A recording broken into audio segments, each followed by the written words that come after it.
Bismillah ar-Rahman ar-Rahim, salam alaikum wa rahmatullahi ta'ala wa barakatuh. Que la paix soit avec vous, où que vous soyez, qui que vous soyez, soyez heureux. Et sachez que le bonheur, c'est quelque chose que vous fabriquez et ce n'est pas une chose qui se donne. Le bonheur n'est pas dans l'achat de quelque chose qui est matériel. Ça, c'est une satisfaction et non pas le bonheur. Le sens du mot change parce que il n'est pas le même. Le bonheur, parfois, des gens ont une bonne paye, ont des enfants, il n'a aucun problème, que des problèmes superficiels, et il se dit, moi je suis heureux.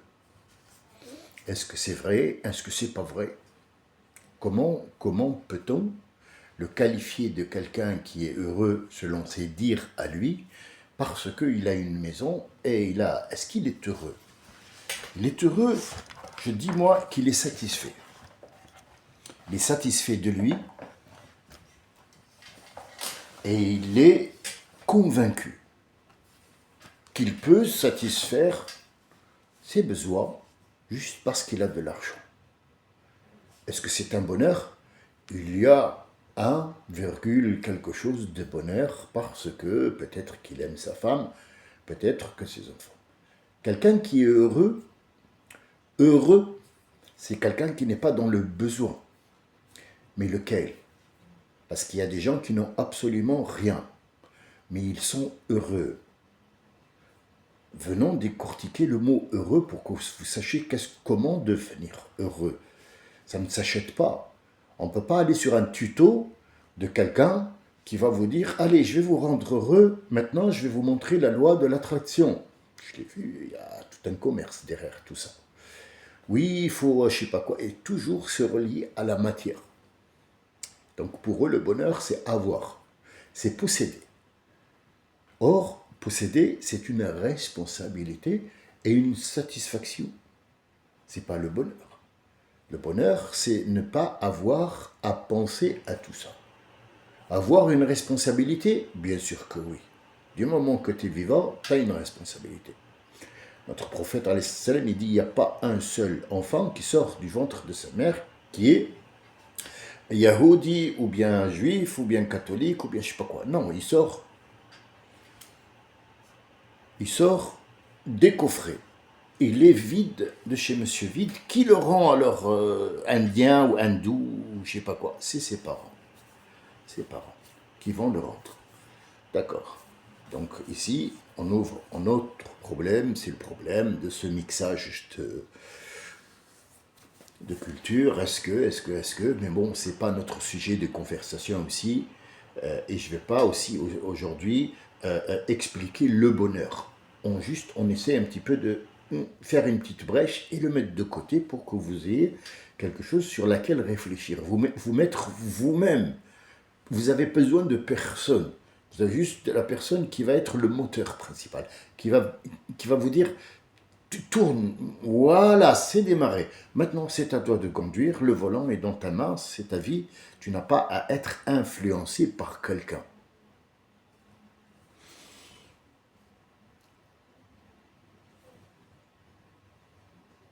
Le bonheur, il faut absolument le fabriquer. Donc, je n'ai besoin de absolument rien. Mais rien, comment ça un bonheur? Tu as besoin de quelque chose qui s'appelle un nour.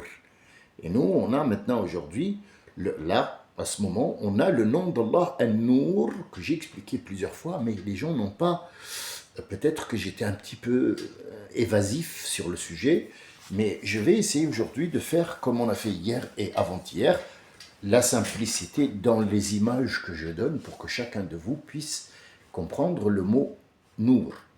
Et quand vous comprenez le mot Nour, eh bien vous avez compris le nom d'Allah, Nour. Et une sœur qui m'a dit, avant que j'entende ce que tu as dit sur Ad-Dua, ne pas demander la patience, j'ai toujours fait ça, mais elle ne m'a pas donné de détails sur sa vie. Je ne vais pas dire, oui, lui est arrivé parce que... Non, là on va arrêter les conneries. Je ne rentre pas dans la vie des gens. Mais je pense que cette dame a eu des petites misères et elle ne savait pas c'était dû à quoi. petite, grande, moyenne, on n'en sait rien. C'est sa vie à elle, c'est son côté privé. Mais je sais qu'elle m'entend maintenant et qu'elle pourrait faire le lien entre les deux jusqu'au moment où elle a dit, mais je ne savais pas qu'il fallait pas. Mais oui, c'est tout à fait normal, Sorette. Quand tu vas chez le docteur, tu es un patient ou tu n'es pas patient? On s'en fout de la vie, parce que la vie c'est vaste. Tu vas me dire, ouais, mais c'est le destin et la destinée, et mon grand-père et je sais pas quoi, hein, et la moustache de machin, et puis le renard il est monté sur un navire. Tout ça c'est des histoires, hein, d'accord? Mais le vrai de vrai, le vrai, l'histoire vraie, ah, ah, ah. Dis-moi, tu vas chez un docteur, comment tu t'appelles? Client? Non, tu es un patient. Comment ça, on appelle le malade patient? Oui, parce qu'il prend son mal en patience. Il patiente, j'ai mal, vite le docteur, vite. Il va patienter jusqu'à ce que le docteur vienne et l'ausculte et lui donne quelque chose qui va l'apaiser, mais il a toujours mal. Alors on va lui expliquer qu'il a, je sais pas quoi ici, mal là, là, et puis après là, dans le truc, et puis après, machin, yoga, Kalachnikov, tout. Ah, d'accord, j'ai bien compris le truc. Ok, ok. Et qu'est-ce que je dois faire? Bah maintenant, on va prendre un régime, ils vont prendre des cachets, des doliprane, beaucoup, beaucoup, beaucoup, en suppositoire aussi, c'est bien. Voilà. Le mec, il passe du mode patient à mode être soigné. Est-ce qu'il va guérir? Il peut. Comme il peut ne pas être guéri, mais juste soigné. Il a ce qu'on appelle son ratio quotidien de médicaments, son ordonnance, tranquille, il peut vivre avec, c'est son rythme de vie. Bien. Mais ça, c'est un patient.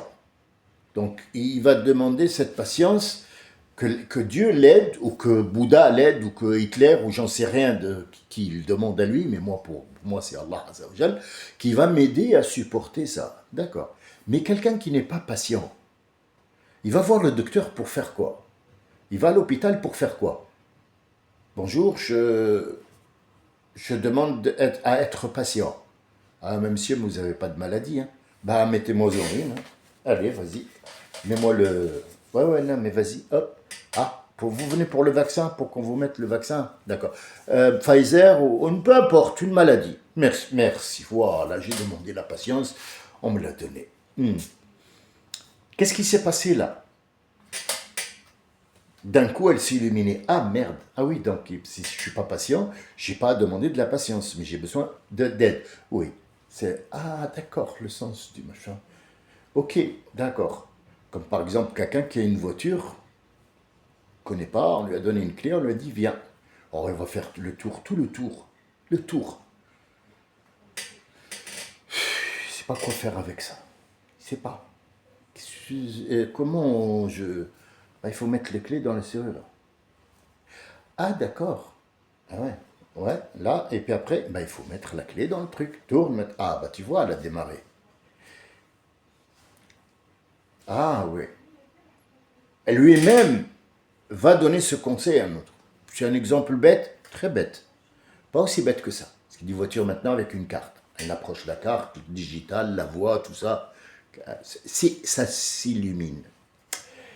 Ça, on appelle en arabe littéraire An-Nour. C'est le nom d'Allah, An-Nour. An-Nour, c'est pas une lumière. C'est pas une ampoule. 350 volts ou 240 volts avec 50 watts délai de consommation pour qu'elle vous éclaire. Non, ça c'est un éclairage. Un éclairage.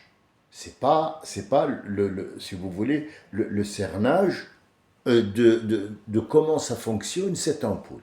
Il y a une différence entre quelqu'un qui appuie sur le bouton parce qu'il veut allumer pour entrer chez lui, et il y a quelqu'un qui appuie sur le bouton mais il sait comment ça fonctionne. Et il y a celui qui sait comment la maison est faite. Ah, chacun a un degré de nour. On dit que le soleil c'est le nour. Non. Non. C'est pas nour. Non. C'est comme l'histoire à qui on a dit à la dame, qui se reconnaîtra d'ailleurs, puisqu'il faut que tout le monde en profite, lui a dit, oui, mais Zakat, elle doit être dans le pays où tu es, hein, elle ne doit pas être au Sénégal. Pourquoi?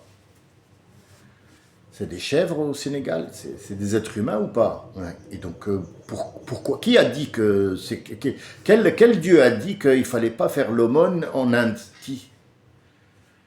Ah oui, non, mais il faut que ça soit ici. Mais oui, non, mais d'accord, je t'ai entendu ce que tu m'as dit, je l'ai bien entendu. J'ai bien entendu. Moi, je comprends là. Mais parce que je travaille la nuit là, c'est pour ça. Mais pourquoi ça doit être dans le pays où tu es? Donc, par exemple, si je vais faire une aumône, moi, j'habite à Cannes et je vais à Metz, ça compte? Metz, elle est en France? Ouais. Ouais, ça compte. Mais c'est loin, Metz, non? Ça veut dire que si je prends un fil, je mets sur la cartographie, je vais de Cannes à Metz le fil et je le déplace sur une carte géographique, je peux être en Italie. Alors, est-ce que c'est valable en Italie? C'est la même distance, il y a 900 et quelques kilomètres. Ah non, parce que ça, c'est en Italie. C'est pas logique. Mais le plus logique, c'est que ne faites pas Zakat al-Fitr dans un autre pays, parce qu'il faut la donner à la mosquée, parce qu'on doit payer l'imam. Donc en fait, j'ai pas besoin de vous faire un dessin. Mais passons à ce qui est intéressant, parce que ça, c'est pas intéressant, et ça commence à m'énerver cette histoire. Je voudrais que tout le monde le sache. Ton aumône, elle ira au fin fond de l'Amérique, si toi, tu as l'intention de la faire. Son acheminement, c'est pas ton affaire. L'acheminement de la chose, c'est pas à toi de la faire. Quand tu envoies une lettre, tu ne la suis pas. Peut-être sur Internet, mais il y a un acheminement que la Poste a choisi pour apporter ta lettre à destination dans un autre pays. Tu n'as pas à aller avec ta lettre dans le camion pour t'assurer qu'elle est allée je sais pas quoi et tu la donnes toi-même à ton frère qui est en Chine ou Calabagos. Non, il n'y a pas de logique dans ce que tu racontes. Il faut que le truc reste ici. Pas du tout. C'est un bernage et puis si vous voulez, une arnaquage. Hein? D'accord? Voilà, arnaquage, c'est un mot que je viens d'inventer maintenant et il est bien, je vais le garder celui-là. Arnaquage, il est bien. Comme cousinage. Eh oui. Cousin, cousinage. Eh oui. Il y a le mot âge, donc c'est pareil pour moi. Bien. Nour, il ne l'a pas utilisé pour le soleil. Pour le soleil, il a dit cirage. Oula. Mon cousin, qu'est-ce que c'est que cette histoire de cirage là? Le cirage, c'est pour les chaussures, non? Ouais, mais parce que t'es con, juste. C'est le cirage pour les chaussures parce que t'es con. Mais si tu vois, par exemple, le mot cirage, cirage pour cirer des pompes, toutes les chaussures, il y a des couleurs différentes. Du cirage noir, du cirage brun, transparent, c'est de la cire. Ah ouais, c'est de la cire, c'est un produit qui est de matière graisseuse qui va être fixé sur les chaussures et à fur et à mesure qu'on va le nettoyer, eh ben, il va briller et on appelle ça cirer. Mais cirer, mettre de la cire. D'accord. La cire, c'est quoi? C'est un combustible. Oh là là, oui, d'accord. Donc, où on trouve ça? Ben, les premiers qui ont fait ça, ce sont les abeilles, ils ont fait de la cire. Et puis après, quand on a monté le pétrole, le machin, on a ah tiens, c'est de la cire artificielle. Donc l'Algérie est devenue le premier pays où ils ont fabriqué les bougies. Si vous ne le savez pas, ben, sachez-le. Les bougies, ce sont les Algériens qui ont fabriqué cette histoire de bougies. Les autres l'ont pris. L'Algérie est tombée dans la bouillette parce que, bon, ben voilà, c'est l'Algérie, quoi. C'est pas pour eux, hein. Non. Moi, en tout cas, je les emmerde parce que l'Algérie a fabriqué les bougies. Et ça, je le sais, j'en suis convaincu, je m'en fous du reste. Bien. Comment il a appelé le soleil? Cirage. Pourquoi? Mais parce que c'est un combustible, c'est une métaphore. Le soleil est un combustible? Oui, il est en train de combuster à l'intérieur, de brûler, de nous donner cette chaleur. C'est rajan wahaj. Wahaj, ça veut dire ce sont les tempêtes solaires qui arrivent, cette chaleur qui est remplie de chaleur, d'UV, d'ultra-rouge, de machin qui arrive chez nous, enfin sur la Terre, et elle nous réchauffe et elle nous donne ce qu'on a besoin pour vivre. D'accord. Donc c'est une chaleur, c'est pas un éclairage. Non, non, non, l'éclairage c'est autre chose. Ah, d'accord. Il a appelé la lune comment? Nous.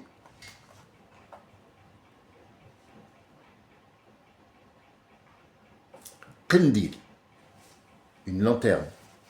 C'est même pas le nour complet, mais une lanterne parce qu'elle est plus proche du nour que le soleil. Le soleil, c'est de la chaleur, c'est que malheureusement, il y a ce qu'on appelle, les choses vont réfléchir avec cette chaleur et on va les voir. Mais voir quelque chose et regarder quelque chose, c'est pas la même chose. Eh oui, le soleil nous permet de regarder où on va.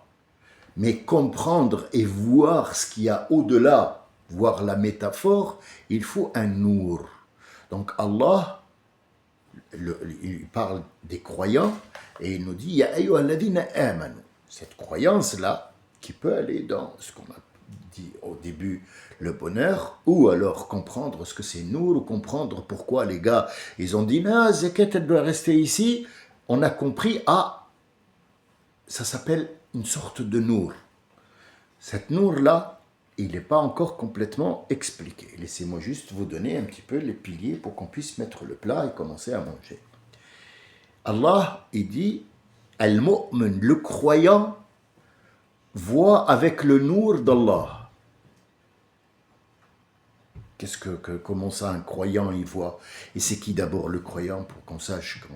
Est-ce que par exemple, un physicien, qu'on appelle physicien, astronaute, voit... c'est un croyant? Oui. Arrête tes conneries. Mais croyant, c'est musulman? Ah non. Ah non, musulman, ça n'a rien à voir. Musulman, c'est que je dis que j'ai capitulé, je sais qu'il y a un Dieu qui pourrait me faire du mal, je sais qu'il y a un prophète qui a porté ce truc-là, donc voilà, j'accepte, et non pas je crois, j'accepte, et je m'engage à faire cette prière et à me mettre dans les règles, tout simplement. Mais est-ce que tu as la croyance? Non, pas encore. Non. Ou du moins, tu l'as pas, tu as juste capitulé, c'est tout. Ça s'appelle un musulman. Mais le croyant, c'est qui? Le croyant, c'est celui qui a nour. Il y a quelqu'un qui te dit, attends, moi je crois que les fils, il ne faut pas les dénuder, parce qu'il y a du courant électrique, ça pourrait... Mais non, t'inquiète. Je te l'avais dit, il faut croire. Crois-moi, quand je t'ai dit il y a de l'électricité, il y a de l'électricité. Donc le mot croyant peut s'utiliser pour beaucoup de choses, pas que le croyant musulman. Il y a des croyants qui ont été au temps de Noé, oui. Et des croyants qui ont été au temps de Adam, bien sûr. Il y a des croyants aujourd'hui, mais bien sûr. Il y en a encore, oui. Il y a des gens qui croient, qui sont forts. Il y a des gens qui croient, qui ne croient rien. Ouais, le seul fait de croire que je n'ai pas de croyance, c'est croire en quelque chose. D'accord, donc le croyant, quand il y a alladhina amanu, faites ça et ça et ça. C'est pas que pour les musulmans, pas du tout, pour tout le monde. D'accord. Et cette croyance-là, c'est quoi? Ça s'appelle un nour. C'est l'éclaircissement des choses qu'il y a derrière ce que tu ne vois pas. L'explication de ce qui n'est pas expliqué. Donc Allah s'appelle Nour. Et il dit Allahu Nouru samawati wal ard. Allah, c'est l'explication de ces 7 cieux et de la terre. D'accord. Donc il y a toute une explication, ça s'appelle Nour. Allah, il s'appelle Nour. Ça, j'ai pas tout à fait mis le plat pour qu'on puisse manger Nour. Mais c'est à vous maintenant de voir où vous mettez les clés. Est-ce que vous croyez que vous êtes heureux ou satisfait? Et est-ce que vous croyez en tout ce que vous voyez ou pas? Et est-ce que vous croyez qu'il y a autre chose qui ne se voit pas mais qui existe? Voilà un nour. Un nour, c'est s'éclaircir. Oui, d'accord. Un frère j'ai eu un appel téléphonique avec un frère qui s'appelle Red, qui est avec nous aussi, parce que j'appelle tout le monde par téléphone, dans le privé, et je discute avec la moitié de vous, les autres, ils ne m'appellent jamais, donc je ne peux pas leur répondre. On a eu une petite discussion, et puis on a remis des petites informations à jour, ainsi de suite. Bon, il n'y a pas que le din, on parle des enfants, de ses enfants, donc il y a une amitié qui se nie, et alors, du coup, il a trouvé un mot qui pouvait ressembler, et donc je lui ai dit, demain, je vais l'utiliser pour le donner aux gens, et je l'ai donné à Jean-Marc, en fait, et il m'a dit, ça serait bien que tu le dises, concernant, en fait, c'était faire un petit éclaircissement sur le sujet. Nous avons maintenant un village. Tous 6 enfants. Et toi, tu as de quoi manger. Est-ce que tu peux leur donner tous à manger? Non. D'accord. Donc, qu'est-ce que je pourrais faire? Je vais leur donner chacun une petite miette. Est-ce que tu vas les rassasier? Non. Qu'est-ce qu'on pourrait faire alors? On va par exemple choisir la loi de la nature. Celui dont on a besoin le plus, c'est lui qui va bénéficier de mon soutien. Ah oui, mais l'autre, le pauvre, il est malade. Là, tu parles avec les sentiments, tu ne parles pas avec la tête. Il y a des gens qui parlent avec le derrière aussi, vous inquiétez pas, ils existent, bel et bien. Quand ils sortent de la bouche, c'est pas des mots. Mais restons dans le réglementaire, nous allons parler logiquement. Une maman qui vient, qui a 3 filles, et elle a un bout de pain. Elle le mange, elle, ou elle le donne à ses filles, ou elle le partage, sachant qu'il ne se sera pas rassasié. Ou alors tu vas dire à la maman, donne à une, les autres, même s'ils meurent, c'est pas grave. Non, ça c'est l'animal qui fait ça. Il laisse faire un petit oisillon dans le nid, il va pousser son là, pour être seul. C'est la loi de la nature, c'est comme ça, le plus faible meurt. Mais de l'être humain, non, on ne peut pas laisser quelqu'un dans la rue. D'accord. Mais est-ce que Dieu nous a donné l'équivalent? Oui, il a dit, vous êtes beaucoup. Il n'y a pas qu'un seul dans le village. C'est pas possible. C'était la réponse du début. Tout le village, enfin, il n'y a que toi. C'est pas possible. Tu ne peux pas être dans un village où tu as à manger et que tous n'ont pas mangé. C'est pas un village, déjà. Déjà, à peine rentré, il fallait avoir ce nour de comprendre la chose. Attends, tu m'as dit quoi? Village où il n'y a personne qui a à manger, c'est pas un village, ça. C'est un camp de concentration. Il existe? Ah oui, les camps de concentration, bien sûr que oui. Ah oui, Gaza, ils les ont enfermés pour qu'ils n'ont rien à manger. Ça ne devient plus un village. Alors qu'est-ce qu'on fait alors? On va en donner, dans ce camp-là, on va en choisir un qu'on va aider. Parce qu'il est fort. Ah non, là, il n'y a plus de fort ou celui qui va vivre. Parce qu'on n'est pas des animaux. Deuxième réflexion de quelqu'un qui a nour. D'accord. Et donc, comment on choisit? Ah, toi, tu choisis pas. Il y a des gens qui vont. Toi, tu as décidé de donner à manger à quelqu'un. Ouais. Ou d'aider quelqu'un. Ouais. Fais en sorte de ne pas le connaître. Pourquoi? Parce que si tu le connais, tu vas avoir des remords ou alors tu vas te poser des questions. Ah, je lui ai donné des sous, un clochard, il va acheter de la bière avec, il va acheter des cigarettes. Mais c'est pas ton problème. Toi, tu as sorti l'aumône. Tu l'as sorti? Oui. Toi, ça y est, tu l'as fait. Du moment que tu l'as sorti, tu l'as donné, tu l'as fait. Même pour une mosquée qui va, on sait très bien ce qu'elle va faire avec, tu l'as sorti. Voilà, c'est bon, ça y est, je l'ai fait. Il n'y a pas de souci. Ah, après, on va accuser, par exemple, la mosquée d'avoir financé le Hezbollah, je sais pas quoi, ça c'est une autre histoire. Ça va plus loin que ça, un nour, il va plus loin que ça. Bien. Toujours être illuminé, ça veut dire avoir l'idée et les conséquences. Tu vas ouvrir une guerre, sache que la guerre, elle n'est pas facile, il va y avoir des morts. Ces morts, ils sont sur la conscience de qui? Ils sont le fruit, leur mort est le fruit de quoi? Pourquoi moi j'envoie mon fils faire la guerre? Quelle est la cause? La cause c'est quoi? C'est pour leur prendre leur pétrole. Ah, je ne crois pas que je vais envoyer mon fils avec toi, cousin. Non, non, non. Tue-nous, c'est mieux. Mais tu nous envoies pas tuer des gens pour que toi tu aies ton pétrole. C'est ce que je voulais dire. Par exemple, alors la cause elle est plus con que la guerre en elle-même. Aller faire la guerre en Iran pour libérer les femmes. Libérer les femmes. Libérer les femmes. Les femmes, ils sont en prison en Iran parce qu'il y a une pute qui a dit machin, donc on va libérer les femmes en Iran. Mais de quel droit tu vas dans un pays souverain pour libérer les femmes? Et c'est quoi la libération? Ça veut dire quoi? Tu vas tous les prendre et les emmener en Amérique, c'est ça? Ouvre le truc. Ceux qui se sentent esclaves, ils viendront chez toi. Hein? Mais tu les invites pour faire quoi? Pour être libres comment? Ben, libre, oui, non, mais j'ai bien compris. Tu me répètes le mot depuis ce matin. Dis-moi, comment libre? Je t'ai posé la question. Tu veux une femme libre comment? Parce que tu crois que celle qui a un foulard sur la tête, elle n'est pas libre. C'est ça? Oui. Et celle qui porte un string, elle est libre? Libre de quoi? J'en ai vu une qui dansait, elle avait un haut, il y avait les moitiés de sein en bas, et elle avait, excusez-moi, hein, mais c'est ce que j'ai vu. Après, j'ai pas envie de vous envoyer cette vidéo qui va rester dans votre tête. Elle avait les poils en haut, le truc qui descendait, et elle dansait. Elle a dit, je suis libre. Moi, honnêtement, je veux pas de cette liberté-là. Moi, je veux rester esclave comme je suis, il n'y a pas de souci, mais être libre comme ça. Ça, c'est une vache qui se trimousse sur des... C'est un rythme, c'est une vache, donc elle a ni cervelle, ni rien du tout. Même la vache, avec sa queue, elle couvre son derrière de temps en temps, sauf si elle fait pipi, bah, c'est comme ça, tu vois. Mais être libre parce que tu dois la dénuder, c'est pas ça la liberté, mon ami. Non, ça, c'est l'obscurité. Il faut être nour, nour. Nour, nour, c'est connaître les choses dont leur vérité, c'est le nom d'Allah.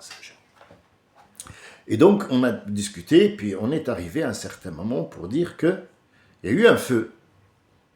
Et ça ne vient ni de moi ni de lui. C'est des anciens qui racontent cette histoire-là, et ils disent, il y a eu un feu. Bon, je vais la changer un petit peu des noms, pour que ça puisse être plus clair pour les gens qui l'entendent. Peut-être que nous, on a une certaine compréhension de l'arabe, peut-être que les autres ne l'ont pas, et la traduction, elle va être difficile. Mais c'est la même chose, je vous rassure. Donc, à une forêt qui brûle, et il y a un éléphant qui est là, qui est en train de regarder la photo, et tu as un petit colibri. Un colibri, pour ceux qui ne connaissent pas, c'est un oiseau mouche. Il a cette grandeur-là à peu près. C'est un oiseau qui peut, comme un hélicoptère, une libellule, il peut se promener partout. Et il consomme une énergie folle. Ça veut dire que c'est l'oiseau le plus rapide du monde, mais le plus petit du monde. L'oiseau le plus petit du monde, c'est l'oiseau mouche. Il a cette taille-là. Un colibri avec un truc.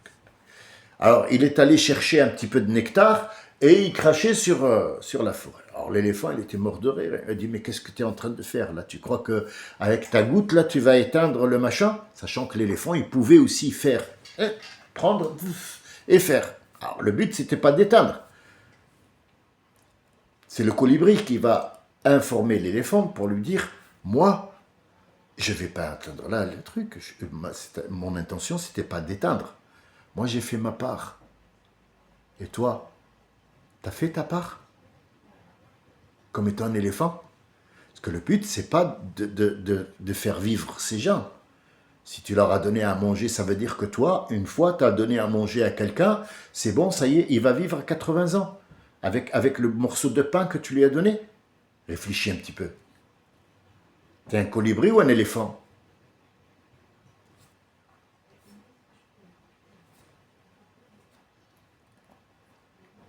Mais comment ça a été pris? Ah, ça a été pris par Allah Azzawajal comme si tu avais sauvé le monde. Ah d'accord, donc le colibri, même s'il crache, le feu peut s'éteindre? Oui, c'est celui qui a autorisé que ce feu crée pour que ce colibri dise pour que le feu s'éteigne. Avec une goutte de nectar? Oui. Et ça s'appelle ça, c'est quoi? Ça s'appelle El-Bir. Oula, ça c'est un autre mot de Dieu. C'est un autre nom. El-Bir at-Tawab. El-Bir, on dit Bir al-Walidayn. Alors il y a un autre truc là chez les Nord-Africains qu'il faut savoir qui est complètement faux. Parce que il n'est pas justifiable, ni justifié, mais on s'est basé sur un récit et que le prophète il a dit ta mère, ta mère, ta mère et puis après ton père. Donc on fait comme les Italiens, la maman, les parents. Si les parents ils disent non, je ne réussirai pas. Attends cousin, bouge pas. 5 secondes. Tu as dit que si Dieu te donne ou te fait rentrer au paradis, c'est que, excusez-moi, j'ai mal à la tête. Si Dieu te fait rentrer au paradis, c'est parce que tes parents ont voulu. Et si tes parents ne veulent pas que tu rentres au paradis, tu rentreras pas. Oui, c'est écrit où ça? Marida Allah. Non, non, ça, il n'y a personne qui l'a dit. Non, non, ça c'est un crétin qui l'a dit pour maintenir les gens, pour qu'il y ait ce lien familial. Mais il n'y a jamais eu ça. Allah, il a dit, tes parents, il faut que tu les respectes. Pas que tu leur donnes des sous. Tu les respectes. Parce qu'ils t'ont pris comme étant bébé, tu dois, quand ils seront vieux, les prendre comme tels. Et c'est le lien qui te lie, toi et moi. Mais est-ce que je peux ne pas suivre mes parents parce qu'ils ne sont pas musulmans et ils ne veulent pas que je rentre dans l'islam? Ah, mais sois copain avec eux dans la vie. Copain. Sahibhuma. Sahibhuma. Fi dunya. Sahibhuma. Fi dunya. Dans la vie, sois leur copain ma'rouf. Pour ce qui est connu. Ça veut dire tu es là s'ils ont besoin de quelque chose. S'ils ont besoin de quelque chose ou de ton aide, tu seras là, mais ne les écoute pas si tu dois suivre quelque chose. Pourquoi? Parce que c'est ta vie à toi, c'est toi qui vas te juger, c'est pas ton père. C'est pas ton père, c'est pas à ton père de te dire viens, marie-toi avec celle-là. Sauf si lui, il a vu quelque chose que toi tu n'as pas vu. Il y a des cas, bien sûr, il n'y a pas un seul cas, on peut pas non plus ici détailler tous les cas du monde. Mais mon père n'a pas à rentrer dans les histoires de mon cœur, de l'histoire de ma cervelle. Il n'a pas à me diriger comment faire, sauf si il a raison et j'ai tort. Tout simplement. C'est clair, c'est net, c'est très précis. Un monsieur est venu chez des gardes, ont emmené quelqu'un à Omar ibn Khattab. Il a dit, Ya Omar, ce monsieur-là veut se porter plainte pour son fils. Amenez-moi le fils d'abord, avant qu'il porte la plainte. Il faut qu'il porte la plainte devant son fils, pas derrière. Non, tais-toi, toi, tu es mon invité jusqu'à... Amenez-moi son fils. Vous êtes tous les deux ici, c'est bon. Alors, qu'est-ce qu'il y a? Qu'est-ce que tu reproches à ton fils? Il a dit, il ne m'écoute pas. D'accord, il ne t'écoute pas. D'accord. Et tu crois que moi, je vais le tuer parce que juste toi, tu as dit qu'il n'écoutait pas. D'accord. Mais il faut que je l'écoute lui aussi. Dis-moi, pourquoi tu n'écoutes pas ton père? Il lui a dit, Ya Amir al-Mu'minin, Ya Omar, ô toi Omar, je m'adresse à toi, quel est le droit du papa sur le fils, selon ce que t'a appris Mohammed sallallahu alayhi wa sallam? Il lui a dit qu'il lui apprenne le Coran et qu'il lui donne un bon nom. Parce qu'on tous, on a une partie de notre nom, on a vu ça, on l'a vu ensemble. Et le Coran, ça veut dire lui faire comprendre, comme moi je vous explique un petit peu le sens où tu dois aller, dans quel sens pour voir le Coran, et tu le vois aujourd'hui, autant là à ce moment-là, c'est-à-dire depuis que vous suivez ma chaîne, et je vous en remercie, vous avez une autre compréhension. C'est ce qu'on demande au papa de faire à son fils. Il lui a posé la question, c'est ce sens-là qu'il voulait dire. Donc, il lui a dit, appelle-le, pose-lui la question. Comment il m'a appelé? Il a dit, comment tu as appelé ton fils? Je l'ai appelé Amertum, Hanvala. Donc, le prophète, il t'a dit de ne pas donner des noms comme ça. Il lui a dit, demande-lui, est-ce qu'il m'a appris le Coran? Est-ce que tu lui as appris le Coran? Il lui a dit non. Il lui a dit, va, fiston, fais ta vie. Tu n'as aucun droit sur ton fils. Parce que tu ne lui as pas donné le droit d'avoir des droits. Et tu t'es pas donné le droit d'avoir des droits sur ton fils. Alors dégage avant que je te tue. Clair, net et très précis.